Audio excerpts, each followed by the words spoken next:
கர்த்தர் பிரியமா இருக்கிறார். இன்னைக்கு கர்த்தருடைய வார்த்தை சொல்லுகிறது, கர்த்தர் பிரியமா இருக்கிறார் உங்களுக்கு. ஹல்லேலூயா.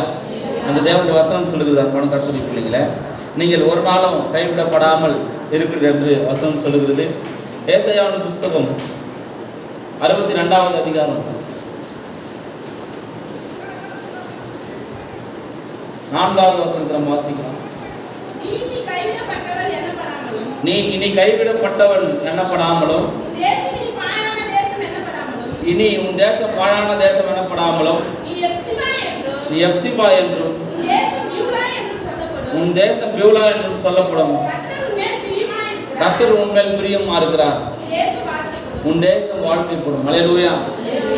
அவர் எப்படிப்பட்டவர் அப்படின்னா, நீ படிச்சிருந்தாலும், நீ படிக்கலனாலும், நீ கல்விமானா இருந்தாலும், நீ கல்விமான இல்லைனாலும், நீ டேலண்டடாக இருந்தாலும், நீ டேலண்ட் இல்லாமல் இருந்தாலும், நீ பணக்காரனாக இருந்தாலும், நீ யாரையாக இருந்தாலும், நீ யாராக இருந்தாலும், நீ எந்த மதத்தை சார்ந்தவர்களாக இருந்தாலும், எந்த மார்க்கத்தை சார்ந்தவர்களாக இருந்தாலும், எந்த சமுதாயத்தை சார்ந்தவர்களாக இருந்தாலும், எப்படிப்பட்ட நிலைமையில் நீங்கள் இருந்தாலும், எப்படிப்பட்ட வியாதியில் இருந்தாலும், எப்படிப்பட்ட நோயில் இருந்தாலும், எப்படிப்பட்ட பிரச்சனையில் இருந்தாலும், எப்படிப்பட்ட போராட்டத்தில் இருந்தாலும், கர்த்தர் உண்மையில் பிரியமா இருக்கிறார். ஹல்லேலூயா. ஹல்லேலூயா. கர்த்தர் உண்மையிலே இருக்கிறாரு. போன வாரம் பார்த்தோம் கர்த்தருக்கு பிரியமானவைகள் எப்படிப்பட்டது அப்படின்னு பார்த்தோம். இந்த வாரம் பார்க்கணும் கர்த்தர் உண்மையில் பிரியமா இருக்கிறார், எப்படிலாம் பிரியமா இருப்பார் பார்க்கிறோம். நல்லா புரிந்து கொள்ளுங்க. கர்த்தர் உண்மையில் பிரியமா இருக்கிறார். ஹல்லேலூயா. ஹல்லேலூயா. அவர் சொல்லுகிற காரியங்கள் நீங்க எல்லாரும் புரிந்து கொள்ளணும். அன்பான கர்த்தருடைய பிள்ளைங்களே, உன் தேசம் இனி நீ கைவிடப்பட்டவன் எனப்படாமலும், நீ சொல்றீங்களா எனக்கு யாரும் இல்லை, நான் கைவிடப்பட்ட நிலைமையில் இருக்கிறேன் அப்படின்னு இனிமேல் சொல்லக்கூடாது. ஏன்னா உன் தேசம் இனி வாழ்க்கைப்படும். ஹல்லேலூயா. ஹல்லேலூயா. கர்த்தர் உண்மையில் பிரியமா இருந்தா நடக்கும். உன் தேசம் வாழ்க்கைப்படும். ஹல்லேலூயா.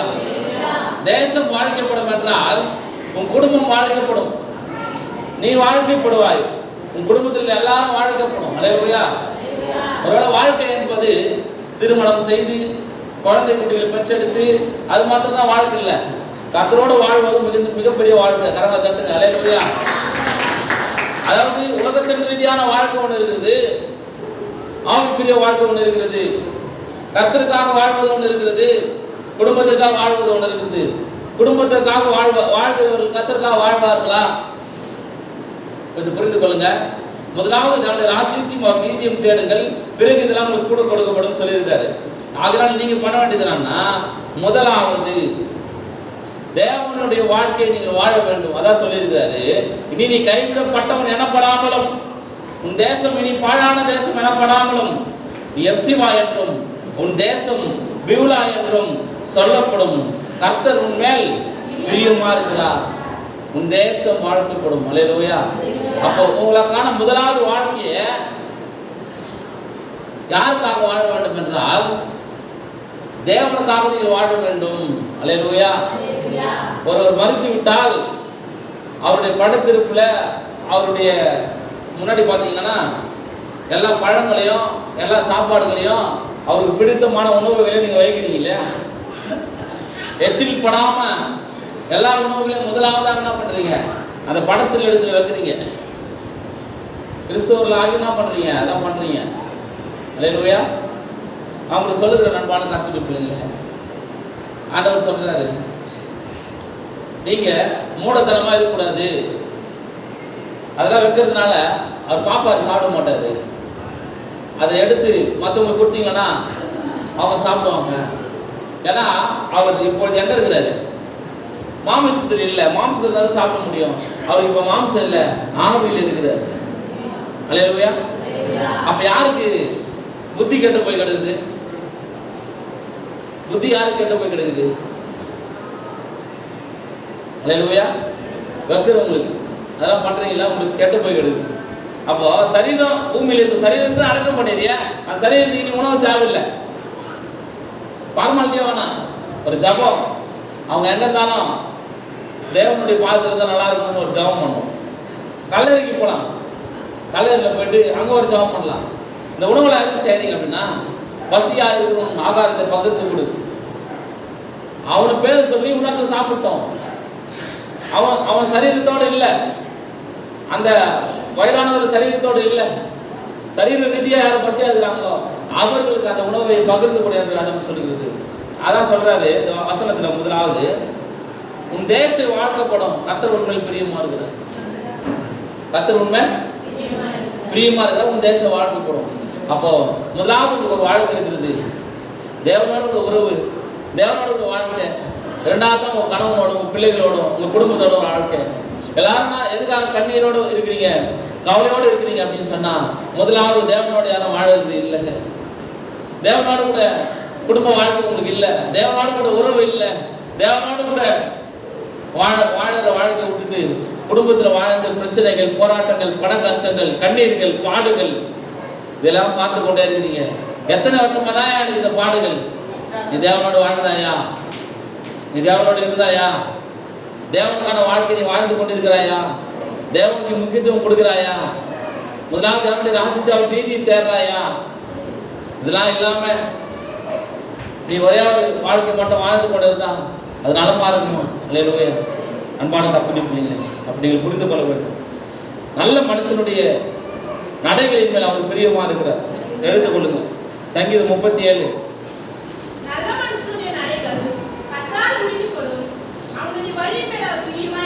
எல்லாரும் நடக்கிறோம், எல்லாரும் நடக்கிறோம்.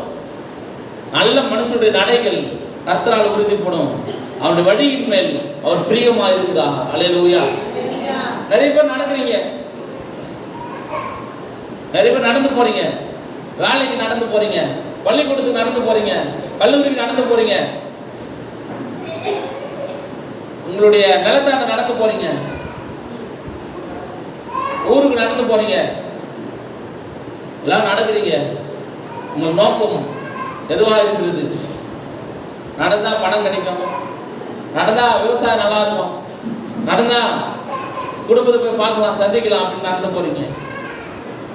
ஆனா நல்ல மனுஷனுடைய நடைகள் கர்த்தரால் உறுதிப்படும், அவருடைய வழியின் மேல் அவர் பிரியமா இருக்கிறார். அல்லேலூயா. நீங்கள் புரிந்து கொள்ள வேண்டும் அன்பான கர்த்தருடைய பிள்ளைகளே, நல்ல மனுஷனுடைய நடைகள் மேல அவர் என்னவா இருக்கிறாரா? அப்ப நிறைய பேர் நடக்கிறாங்க.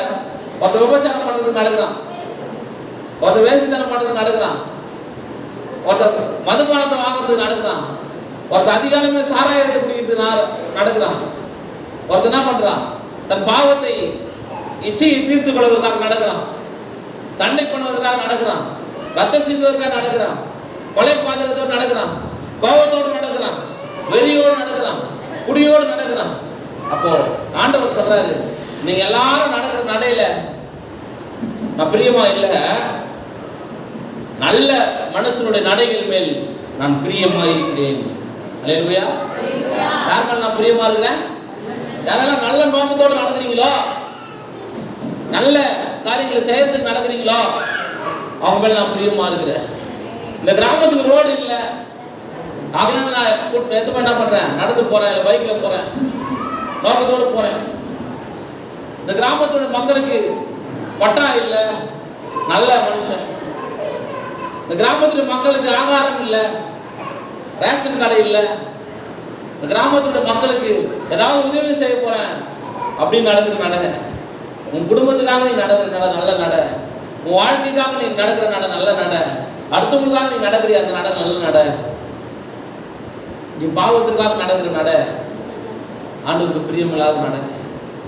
ஆண்டவர் சொல்றாருன்னா, நல்ல மனுஷனுடைய நடைகள் கர்த்தரால் உறுதிப்படும், அவன் வழிகளின் மேல் அவர் பிரியமா இருக்கிறார். அப்பதான் சொல்றாரு, நீ எந்தெந்த வழியில போறியோ, நல்ல எண்ணத்தோடு நீ போகும்போது, நல்ல சிந்தையோடு போகும்போது, நல்ல நடையோடு போகும்போது, அந்த வழிகளில் உங்களுக்கு ஆசீர்வாதங்கள் இருக்கும். அல்லேலூயா. அந்த வழிகள் உங்களுக்கு ஆசீர்வாதம் இருக்கும். நீங்க காட்டு வழியா போகும்போது பார்த்துருப்பீங்க, காட்டு வழி போகும்போது சும்மா போக மாட்டீங்க, பார்த்துட்டே போவீங்க. அந்த சில உங்களுக்கு பிடிச்ச அந்த உணவுகள் இருக்கும், அந்த பழங்கள் இருக்கும், நாட்டு பழம், ஏதோ ஒரு பழம்னா உங்களுக்கு பறித்து சாப்பிட்டே போவீங்க. அது கட்டணும் உங்களுக்கு ரொம்ப சந்தோஷமா இருக்கும். நம்ம போகிற வழியில் இந்த பழம் இருக்குது, காட்டு கலக்கா இருக்குது, எந்த பழம் இருக்குது, அந்த பழம் சொல்லிட்டு நம்ம என்ன பண்ணுவோம், அதை பறித்து என்ன பண்ணுறோம், சாப்பிட்டு சந்தோஷமா போவோம். அது போல நீங்க நல்ல நடைகள் நடந்தீங்களாண்ணா, நல்ல வழியில போனீங்களாண்ணா, உங்களுக்கான ஆசீர்வாதங்கள் உங்களுக்கு தேடி வந்து கொண்டே இருக்கும். கரவலை தட்டுங்க. அல்லேலூயா. கர்த்தர் சொன்ன வழியில போனீங்கன்னா ஆசீர்வாதங்கள் கொட்டி கிடக்குது. கர்த்தர் சொல்லாத வழியில போகும்போது சாபங்கள் கொட்டி கிடக்குது. எந்த வழியில கடந்து போறீங்க நீங்க யோசிச்சு பாருங்க. ரெண்டு சிம்பிளான விஷயம் தான். எதன் மேல அவர் பிரியமாகிறாரு, எதன் மேல அவர் பிரியமா இல்லை. இன்றைக்கு உலகத்துடைய வழிகள் இன்பமா இருக்கும் உங்களுக்கு, ஆனா அது நிரந்தரமானதுல அது அது வந்து கொஞ்ச நாள்ல மாறி போயிடும். ஒரு நாள்ல மாறி போயிடும் அந்த அன்பு. ஒரு நாள் அந்த அன்பு என்ன பண்றோம், விலகி போயிடும். அது போலியான அன்பு, அது உன்னை பயன்படுத்திக் கொள்வதற்கான அன்பு, அது உன்னை ஏமாற்றுவதற்கான அன்பு. அந்த அன்பு நிரந்தரமானது அல்ல. அந்த அன்பு கொஞ்ச நாள் தான் என்ன பண்ணணும், நிலைக்கும். அது ரொம்ப நாள் என்ன பண்ணாது, நிலைக்காது. அல்லேலூயா, அல்லேலூயா. 1 நாளாகும் 29:17 மட்டும் வாசிங்க. என் தேவனே இருதயத்தை சோதிக்கிறவர்.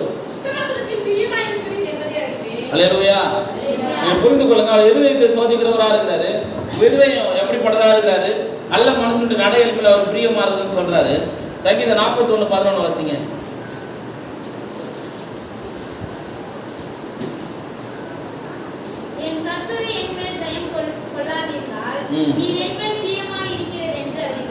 அல்லேலூயா. ஒரு விஷயம், என் சத்துரு என் மேல் ஜெயம் கொள்ளாததினால் நீர் என் மேல் பிரியமா இருக்கிறீர் என்பது அறிவை. கரவலை தட்டுங்க. அல்லேலூயா. உங்க எல்லாருக்கும் சொல்றேன், உங்களுக்கு விரோதமா யார் வந்தாலும் எத்தனை கோடி வச்சிருந்தாலும் உங்களை ஜெயிக்க முடியாது. ஏன்னா கர்த்தர் உங்க கூட இருக்கிறாரு. நீங்க நல்ல மனுஷனா இருக்கிறீங்க. நம்ம பார்க்குற பார்க்கணும் எப்படிப்பட்டதா இருக்குன்னா, இவ்வளவு பேர் ஆளா இருக்கு, இவரால் கூட மாற்ற முடியுமா? ஒரு தம்பி சொன்னா, ஐயா அவருக்கெல்லாம் பஞ்சாயத்து பேச முடியாது அப்படின்னு நான் சொல்றேன். அல்லேலூயா. அவருடைய பெரியவர் எனக்குள்ள இருக்கிறார். அல்லேலூயா. அவருடைய பெரியவர் யாருக்குள்ள இருக்காரு, எனக்குள்ள இருக்கிறாரு. என் சத்துரு என் மேல் ஜெயம் கொள்ளாததினால், அல்லேலூயா, என் சத்துரு என் மேல் ஜெயம் கொள்ளாததினால் கர்த்தர் என் மேல் பிரியமா இருக்கிறார் என்பதை என்ன பண்றேன், அறிவேன். அல்லேலூயா, அல்லேலூயா. எவன் பெரியவன், கர்த்தரை அறிந்தவன் தான் பெரியவன். எவன் உலகத்தை உயர்ந்தவன், கர்த்தரை அறிந்தவன் தான் உயர்ந்தவன். யாருக்கு எல்லாம் தெரியும், கர்த்தரை அறிந்தவருக்கு தான் எல்லாம் தெரியும். கர்த்தர் யார் மேல் பிரியமா இருக்கிறாரோ அவன் செய்வதெல்லாம் அவன் வாய்க்கும். அல்லேலூயா, அல்லேலூயா, அல்லேலூயா. கர்த்தருக்கு பிரியமானவனா இருந்தீங்கன்னா உங்க வாழ்க்கையில் என்ன பண்ண எல்லாமே நடக்க ஆரம்பிக்கும். கர்த்தர் உங்க மேல பிரியமா இருக்கும். அல்லேலூயா. அப்படி வசனம் சொல்லுது. சங்கீதம் 147:11 சொல்லுது பாருங்க. நமக்கு பயந்து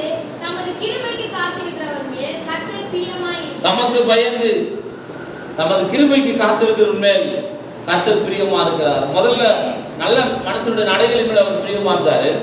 ரெண்டாவது கிருபைக்கு யாரெல்லாம் காத்திருக்கிறாங்களோ அவங்க மேல கர்த்தர் பிரியமா இருக்கிறாரு. அல்லேலூயா. நிறைய பேர் என்ன நினைக்கிறாங்க அப்படின்னு சொன்னா,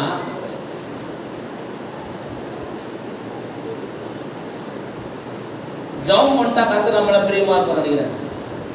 அல்லேலூயா. முதல்ல நான் சொல்றேன் கேளுங்க, கர்த்தருக்கு பயப்படணும். ரெண்டாவது புருஷனுக்கு பயப்படணும்.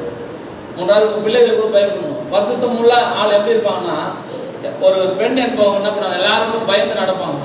ஒரு ஆண் என்பவன் சமுதாயத்துக்கு பயந்து நடக்கணும். முதலாவது 2 பேருமே சேர்ந்து கர்த்தருக்கு பயந்து நடக்கணும். அவர்களுடைய குடும்பம் கட்டப்படும், அவர்களுடைய குடும்பம் ஆசீர்வதிக்கப்படும். கணவன் என்னை கேட்கறது யாரும் இல்லை, என்ன நான் என் இஷ்டத்துக்கு போவேன். மனைவி நான் சுதந்திர உலகத்தில் வாழ்ந்து கொண்டிருக்கிறேன், நான் எப்படி வேணாலும் என்ன பண்ண இருப்பேன், நான் என்கிட்ட பணம் இருக்குது, நான் சம்பாதிக்கிறேன் அப்படின்னு நினைக்கூடாது. பணம் வாழ்வதற்காக தான், அழிவதற்காக அல்ல. நிறைய பேர் பணத்தை சம்பாதித்துக் கொண்டு அழிவை நோக்கி சென்று கொண்டு இருக்கிறார்கள். அல்லேலூயா. என் பணம் நான் வாழ்ந்துக்கிறேன், உன் பணம் நீ வாழ்ந்துக்கோ, உனக்கான எல்லாத்தையும் நீ வச்சுக்கோ, எனக்கான நான் வாழ்ந்துக்கிறேன் அப்படி நிறைய பேர் பணத்தை சம்பாதித்து வைத்துக் கொண்டு அழிவு நோக்கி சென்று கொண்டிருக்கிறார்கள். அதனால தான் கர்த்தர் சொல்றாரு, ஆண்டவருடைய படியை உனக்கு வளர்ந்து தருகிறேன், சாப்பிட்டு சந்தோஷமா வாழு. இந்த உலகத்தில் நீ எதுக்கு வாழ நல்லா புரிஞ்சுக்க. கோடி கோடியா சேர்த்து வச்சுட்டு சாகுறதுக்கா? நம்மகிட்ட அவ்வளோ இல்லை பணம். ஆனால் நான் உங்களுக்கு சொல்றேன், கோடியில் இருக்கிறவங்க பார்க்காதீங்க, நம்ம எப்படி வாழறது என்ன பண்ணுங்க பாருங்க. நமக்கான வாழ்க்கை சமாதானமாக சந்தோஷமா இருக்குதான்றது என்ன பண்ணுங்க பாருங்க. கர்த்தர் யார் மேல பிரியமா இருக்காருன்னா தன் கிருபைக்கு பயந்து இருக்கிறவர்கள் கர்த்தர் தான் இருக்கிறார். நம்ம கிருபைக்கு காத்திருக்கிறவர்கள் நான் இருக்கிறாங்க. சங்கீதம் 33:18 வாசிங்க.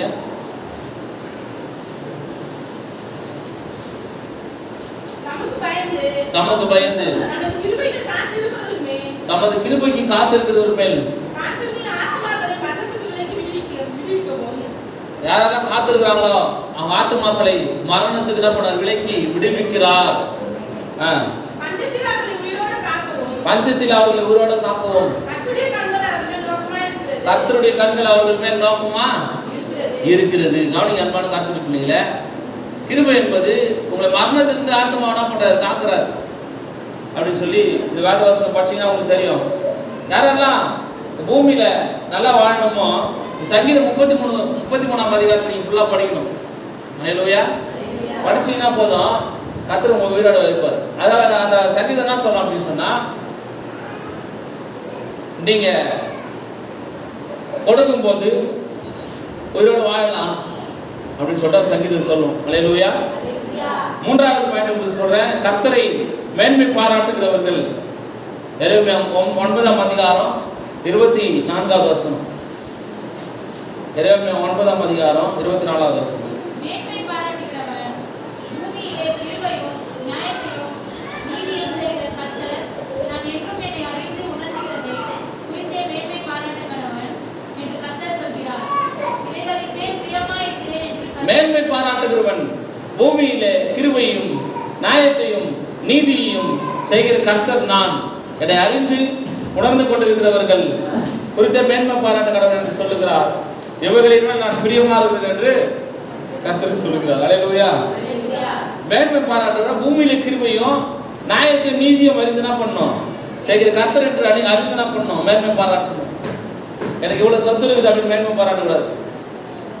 எனக்குள்ள இவ்வளவு ஜனங்கள் இருக்கிறாங்க, என் ஊர்ல இவ்வளவு சொந்தக்காரர் இருக்கிறாங்க அப்படின்னு மேன்மை பாராட்டக்கூடாது. என்கிட்ட இவ்வளவு பணம் இருக்கு மேன்மை பாராட்டக்கூடாது. நான் இவ்வளவு சம்பாதிக்கிறேன்னு மேன்மை பாராட்டக்கூடாது. நான் அழகா இருக்கிறேன்னு மேன்மை பாராட்டக்கூடாது. பூமியில என்ன சொல்றாரு? மேன்மை பாராட்டுகிறவன் பூமியில கிருபையும் நியாயத்தையும் நீதியும் செய்கிற கர்த்தர் நான் என்று அறிந்து கொண்டு மேன்மை பாராட்ட கடவுள். ஹல்லேலூயா. ஹல்லேலூயா. இவைகளின் மேல் நான் பிரியமா இருக்கிறேன். ஏன் நான் மேன்மை பாராட்டுறேன் அப்படின்னா, இந்த பூமியில நியாயத்தை நீதியை செய்கிற கர்த்தருக்கு நான் ஊழியம் பண்றேன், அதனால நான் மேன்மை பாராட்டுறேன். கரங்களை தட்டுங்க. ஹல்லேலூயா. நீங்க சொல்றீங்க எனக்கு எவ்வளோ காரியங்கள் இருக்குது, அதனால நான் மேன்மை பாராட்டுறேன். நான் 4 டிகிரி படிச்சுக்கிறேன், அதனால நான் மேன்மை பாராட்டுறேன். ஹல்லேலூயா. ஹல்லேலூயா. ஆண்டவர் சொல்றாரு நன்மை செய்ய படிங்கன்றாரு. இன்னைக்கு எல்லாரும் எதுக்கு படிக்க வைக்கிறாங்க? பிள்ளைங்க என்ன பண்ணும்? வேலைக்கு போய் பணம் சம்பாதிச்சு நம்மளுக்கு சோறு போடணும் படிக்க வைக்கிறாங்க. அது நல்லா சம்பாதிக்கணும் படிக்க வைக்கிறாங்க. நல்லா சம்பாதிக்குவேன், பெற்றோருக்கு சோறே போறது இல்லை. சாதாரணமா சம்பாதிக்க பார்த்தியா? அந்த பிள்ளை கஷ்டத்தை உணர்ந்து இந்த வயசுல அப்பா அம்மா எப்படி போய் கஷ்டப்படுவாங்கன்னு சொல்லிட்டு அப்பா அம்மாவுக்கு சோறு போடும். ஹல்லேலூயா. நல்லா படிக்க வச்சுன்னா அது என்ன பண்ணுது? அமெரிக்காவுக்கு போய் செட்டில் ஆயிடுது, உன்னை பாடுறாரு. ஹல்லேலூயா. அப்போ இங்க வசனம் சொல்லுகிறது, இன்னைக்கு எல்லா பெற்றோர்களும் உலகத்துக்கு ரீதியா பார்க்கும்போது சம்பாதிப்பதற்காக படிக்க வைக்கிறார்கள். ஒவ்வொரு துறையை தேர்ந்தெடுக்கிறாங்க. இந்த துறையில போன இவ்வளவு வருமானம், இந்த துறையில போன இவ்வளவு சம்பாதிக்கலாம் அப்படி ஒவ்வொரு டிபார்ட்மெண்ட்டை தேர்ந்தெடுத்து அந்தந்த டிபார்ட்மெண்ட்ல அவங்க என்ன பண்றாங்க? படிக்க வைக்கிறாங்க. ஒவ்வொரு கோர்ஸை தேர்ந்தெடுக்கிறாங்க. தேர்ந்தெடுத்து என்ன பண்றாங்க? படிக்க வைக்கிறாங்க. அந்த பிள்ளைகள் கை நிறைய பணம் சம்பாதித்தான், ஆனால் அது வாழ்க்கை சரி. ஹல்லேலூயா. ஹல்லேலூயா. அதான் புரிஞ்சுக்க அன்பான கர்த்தருடைய பிள்ளைகளை, நீங்கள் தெரிந்து கொள்ள வேண்டும். இந்த உலகத்தின் ரீதியாக கல்வி மாத்திரம் ஒரு மனிதனுக்கு முக்கியம் அல்ல, கர்த்தரும் முக்கியம் என்பதை நீங்கள் தெரிந்து கொள்ள வேண்டும். ஹல்லேலூயா. கல்வியை காட்டிலும் ஆண்டவர் முக்கியமானவர். ஏசாயாவில் சொல்றாரு வசனம், நான் அப்படியே சொல்றேன், நன்மை செய்ய படியுங்கள். நம்ம படிச்சுட்டு மற்றவங்களுக்கு நன்மை செய்யணுமா? ஒருவேளை நம்ம 1 லட்சம் ரூபாய் சம்பளம் வருதுன்னா அந்த 5 பேர் தான் ஒரு வீட்டில் இருப்போம். அந்த 5 பேர் 1 லட்சம் சம்பளம் போனேன்னா யாருக்கும் உடம்பு நல்லா இருக்கு. அது ஒரு பகுதி எடுத்து ஏழைகளுக்கு கொடுக்க வேண்டும். அப்ப அந்த குடும்பம் நல்லா இருக்கும். அதான் ஆண்டவர் சொல்றாரு. அல்லேலூயா. உன்னை ஆசீர்வதிக்கிறதுக்கு, நன்மை செய்ய, உன்னை படிக்க வச்சுக்கு நன்மை செய்ய, அல்லேலூயா அப்படின்னு தேவன் சொல்றாரு. நமக்கு மாத்திரம் நம்ம வாழ்ந்து கொண்டோம்னா வியாதிகளும் நோய்களும் அநியாயமும் அக்கிரமும் சாபங்களும் நம்மை பிடித்து கொள்ளும். மற்றவர்களுக்காக நினைக்கு வாழறோம், அன்னைதான் நம்ம கிறிஸ்தவ வாழ்க்கை வாழறோம்னு அர்த்தம். நமக்காக மாத்திரம் நம்ம வாழக்கூடாது, மற்றவர்களுக்காக வாழ வேண்டும். அல்லேலூயா அப்படின்னு வார்த்தை சொல்லுது. இப்போ நீ சொல்றல, நீ வயசானவங்களுக்கு தெரியாது, அவங்களுக்கு சொல்லணும் நீ திருவிருந்து வாங்க அப்படின்னு சொல்றீங்களா, அது கூட நீ செய்யற ஒரு நன்மை. நீ சர்ச்சுக்கு வாங்க அப்படின்னு சொல்றது ஒரு நன்மை. நீ ஊழியருக்கு வாங்க சொல்றீங்க ஒரு நன்மை. அல்லேலூயா. ஒவ்வொருத்தரும் ஒரு பலனை இந்த பூமியில் அனுப்பி தருவது என்று இந்த வேதம் சொல்லுவது. அன்பான கர்த்தருடைய பிள்ளைகளே, நீங்கள் புரிந்து கொள்ள வேண்டும். 4வது நன்மை ஆகாயம் 1ஆம் அதிகாரம் 8ஆம் வசனம். நீங்கள் மலையின் மேல் ஏறி போய் மரங்களை வெட்டி கொண்டு வந்து ஆலயத்தை கட்டுங்கள், அதில் மேல் நான் பிரியமா இருப்பேன். அல்லேலூயா. நீங்கள் மலை மேல் ஏறி மரங்களை வெட்டுங்க, அதில் மேல் நான் பிரியமா இருப்பேன். நிறைய பேர் நான் நினைக்கிறீங்க அப்படின்னா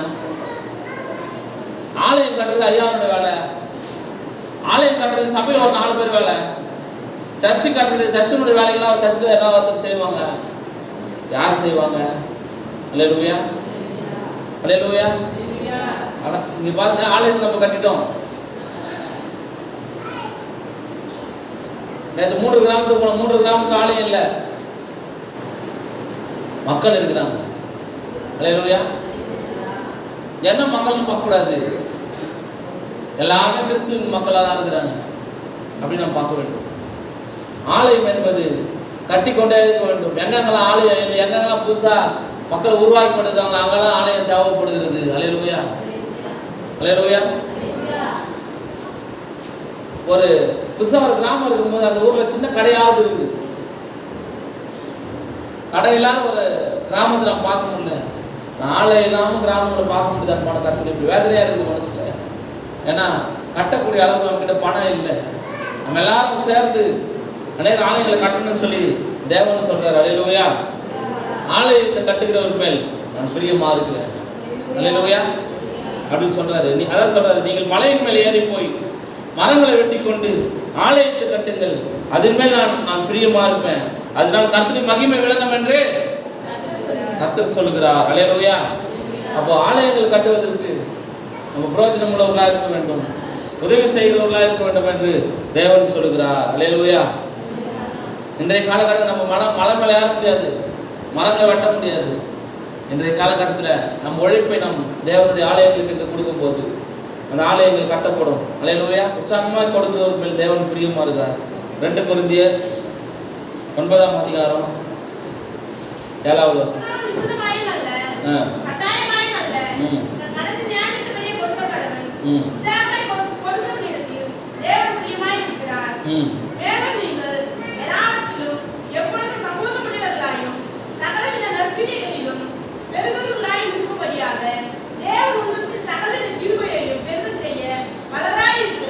அவனால் விசனமா இல்லை, கட்டாயமாக இல்லை, தன் மனதில் ஞாபகத்தபடியே கொடுக்க கடவான். உற்சாகமாக கொடுக்கிறவர்களுக்கு தேவன் பிரியமா இருக்கிறார். அல்லேலூயா. அது விருதையா இருக்கலாம், படத்தையா இருக்கலாம், உங்கள் வீட்டையா இருக்கலாம், எல்லா வருஷமும் இருக்கலாம். ஆனால் விசனமா இல்லை, கட்டாயமும் இல்லை, தன் மனதில் ஞாபகத்தபடியே மனதில் ஞாபகம் வச்சுக்கணும். போன வாரம் சொன்னேன் இல்லையா, தான தர்மம் பண்ணவும் மறவாதிருங்கள், இப்படிப்பட்ட பலிகளின் மேல் தேவன் பிரியமாய் இருக்கிறார். தானம் தர்மம் பண்ணவும் என்ன பண்ணாதீங்க, மறவாதிருங்கள், இப்படிப்பட்ட பலிகளின் மேல் தேவன் தான் இருக்கிறாரா, பிரியமா இருக்கிறார். அல்லேலூயா. நன்மை செய்யவும் தான தர்மம் பண்ணுவோம் மறவாதிருங்கள், இப்படிப்பட்ட பலிகளின் மேல் தேவனா இருக்கிறாரா, பிரியமா இருக்குதுன்னு சொல்றாரு. அல்லேலூயா. அப்போ நம்ம முதலாவது பார்த்தோம், கர்த்தர் பிரியமா நம்ம மேல இருக்கிறாரு. எப்படி இருக்காருன்னா, நல்ல மனுஷனுடைய இதயம் நடைகள் மேல் கர்த்தர் பிரியமா இருக்கிறாரு, கிருபைக்கு காத்திருக்கிறவர் மேல் கர்த்தர் பிரியமா இருக்கிறாரு, கர்த்தரை குறித்து மேன்மை பாராட்டுகிறவர் மேல் கர்த்தர் பிரியமா இருக்கிறாரு, ஆலயத்தை கட்டுகிறவர் மேல் கர்த்தர் பிரியமா இருக்கிறார், உற்சாகமாய் தன் இருதயத்தையும் தன் பணத்தையும் கொடுக்கிறவர் மேல் கர்த்தர் பிரியமா இருக்கிறார். அல்லேலூயா. அல்லேலூயா. தேவன் இப்படிப்பட்ட அன்புள்ள தேவனா இருக்கிறதுனால இப்படியாக தேவன் பெரிய காரியங்களை நமக்கு செய்து கொண்டார்.